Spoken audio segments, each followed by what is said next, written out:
Great news, everybody. Now the whole of the world knows what everybody knew, that Benjamin Netanyahu, the Prime Minister of Israel, is a war criminal.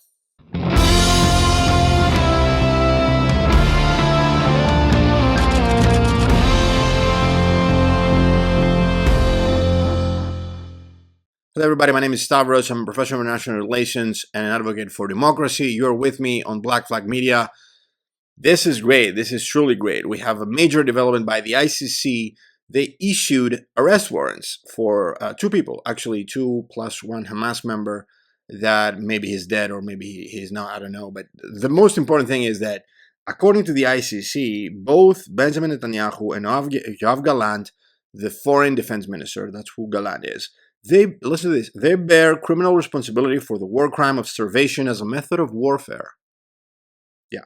So this is one way to look at things. One of the many reasons that the ICC, the International Criminal Court, which sits at The Hague, and mind you, this is different than the International Court of Justice, also in The Hague. The ICJ is responsible for difference between countries, but the ICC is responsible again to issue warrants, arrest warrants, like they did right now, against individuals who violate heinous crimes like war crimes and crimes against humanity. And yes, it seems that, listen to this, it seems that these guys, these two criminals, these two barbaric people that are actually leading the country, which is Israel, they intentionally and knowingly deprived Gaza's civilian population of essential resources, including food, water, medical supplies, and fuel. All of this, as you can imagine, creates life-threatening conditions, leading to civilian deaths from malnutrition and dehydration. So they have been essentially indirectly killing people from malnutrition and dehydration. They're criminals.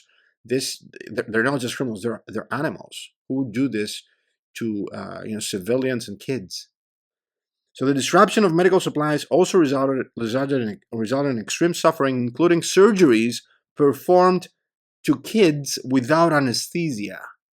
So the Israeli military were attacking kids. They were hurting and shooting kids. Let's say a kid got a shot in the hand and they had to amputate the kid, to cut the hand to save the kid, and they would have to perform this surgery without anesthesia because of these policies of these people. They're monsters. They're not animals and beasts. This is not right for animals and beasts. They're monsters. The ICC also says that it found that decisions to allow limited humanitarian aid were often conditional and only not adequately supplied. There are reasonable grounds also to believe that there was no clear military need or other justification under international law to justify restrictions on humanitarian relief operations. Do you know what this means? This means that these people, they denied kids foods and medicine, and doctors had to perform surgeries and amputate people without anesthetics and kids without anesthetics, but this didn't give any military advantage to the Israelis. They did this just out of spite or to make people suffer. They were happy and they were laughing and they were glad that people were suffering this way. There was no gain to these people, to these monsters, for these atrocities that have been committing inside Gaza. This is crazy. Yes, and they're also responsible, besides the war crime of starvation as a method of warfare, they're also responsible for the crimes against humanity of murder, persecution, and other inhumane acts, as well as intentionally directing an attack against the civilian population. Listen to this, intentionally directing an attack against the civilian population. So they intentionally said, hit the civilians, kill the kids. That's what they said. That's what these people said, and they're considered to be major global leaders. They're accepted by everybody, and they're thugs, thugs that you can find in the middle of the street, in alleys. Also, as I mentioned, the court issued an arrest warrant for Mohammed Deif. He is the leader of the military wing of Hamas.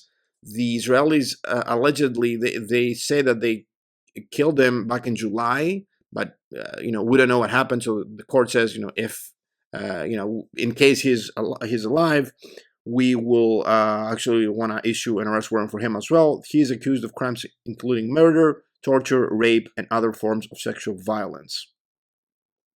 Okay, interestingly, we have the first reactions. Jose Borrell, the High Representative, the EU High Representative for International Relations, he said that yes, this is something that all EU member countries support, because the EU member countries support the ICC, and they will have to enforce this. This means that these two people, two crooks, two criminals, Netanyahu and Gallant, cannot travel to the European Union anymore because they will be arrested. Right? So this is exactly what this means. So their world suddenly became extremely small, or smaller. This is interesting. Also, what's interesting is the fact that the court decided unanimously to ask for the trial of these two individuals. So they said that unanimously, you guys should be arrested and be brought in front of us to, have a trial. So it was unanimous, even though Israel argued that Palestine isn't a state, which is crazy because the Israelis don't let them, be recognized as an official state at the UN level. Even though that was the case, it didn't matter because this was committed inside the lands of another state, which is Israel. And Palestine, as an observer member of the UN, has accepted the ICC as a body, a judicial body for these crimes of humanity, genocide, and war crimes and all that. So yes, this also reminds me that the best solution for the Palestinian issue is the two-state solution. Palestine needs to be recognized as a state, and the Israelis don't let them, because they don't want them to have the ability to go to court.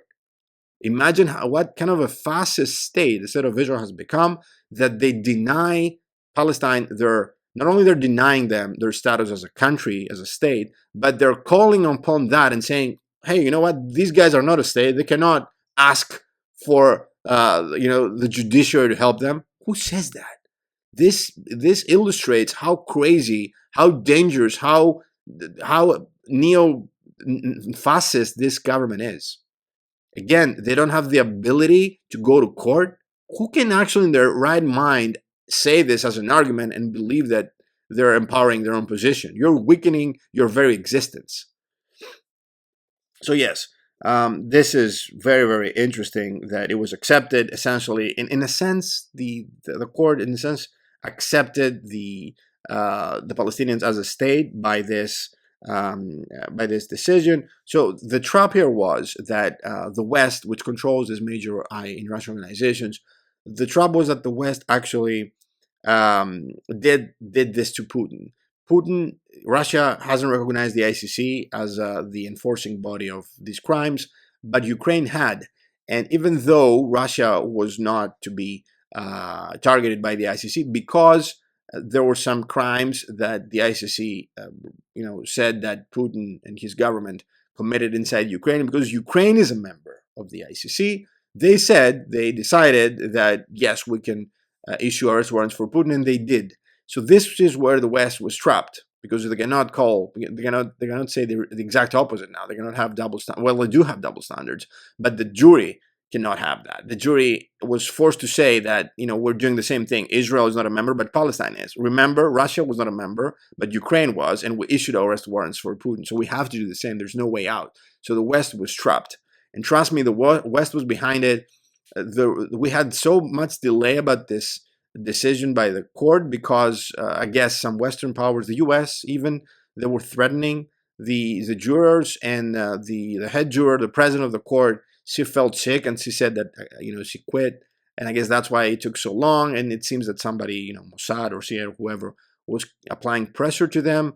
The persecutor who initiated these decisions, Mr. Khan, he actually was also targeted I don't know, he's being accused of some sexual assault crime, which also seems contract. I don't know if it's going to stick or not. So it seems that there was pressure. People were threatening them. Still, they're threatening them. The U.S. is saying that we should cut short their visas. We could sanction the ICC. These people are crazy. They're saying that they should sanction the ICC because they do not recognize it, because they think that it's illegal. The Senate, which is a body inside the U.S., they're saying that they would sanction financially the members of the International Court. This is like the U.S. becoming a rogue state, guys. This is like the U.S. is now acting like a rogue state. There's nothing here to say other than that. It seems like they're losing it. They're losing. Not only that, but they have been weakening their own credibility as well. Obviously, the Israel as well. Politically, they have been weakening. They have been isolating themselves with this decision because everybody supported them, even inside Israel, right? Yair Lapid, members of the opposition, they condemned this. They said that this is anti-Semitic. I don't know. If you call anti-Semitic everything, then at the end of the day, nothing is anti-Semitic. You have to choose your fights. So everybody's supporting Netanyahu, even his political enemies. So it seems that the whole political system of Israel now is a neo-fascist political system.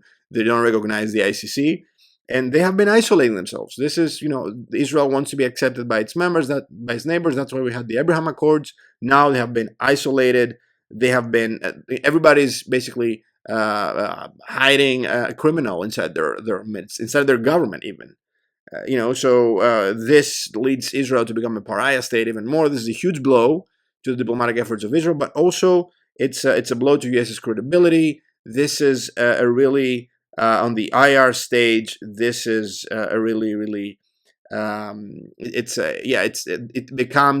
it weakens the U.S., but at the same time, Israel becomes a pariah state, and this will only get worse. There's no way to fix this. The only way is to actually give Netanyahu over. You cannot hide this criminal for the crimes that he committed.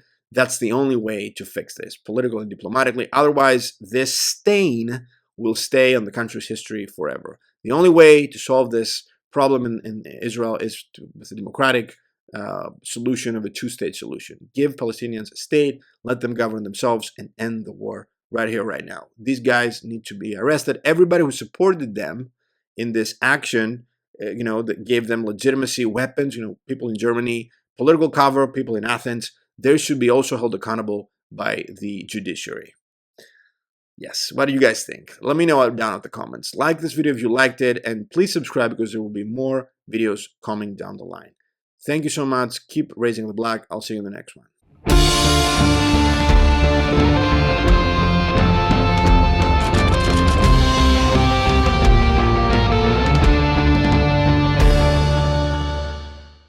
Interestingly, there's a big exception inside the EU. Who else? The leader of Hungary, the leader which is called Viktor Orban, the friend of Israel, the friend of Netanyahu, as he calls himself. He wrote on X, he wrote that the ICC arrest warrant against Prime Minister Netanyahu is brazen, cynical, and completely unacceptable. Perfectly fine until this point right now. He added that I invited Prime Minister Netanyahu for an official visit to Hungary where we will guarantee his freedom and safety. So he's a member of the ICC, but he's saying we will not be arresting him. This is really this is such a hypocrisy. If you want to do it, you can leave the ICC and do this. Otherwise, you're a hypocrite. You're taking advantage of an organization. You are also in violation of international law. He also said that whenever Prime Minister Netanyahu wants to come, we'll be here for him. Whenever he wraps up his important business, governing business. You mean when he's butchering kids in Gaza?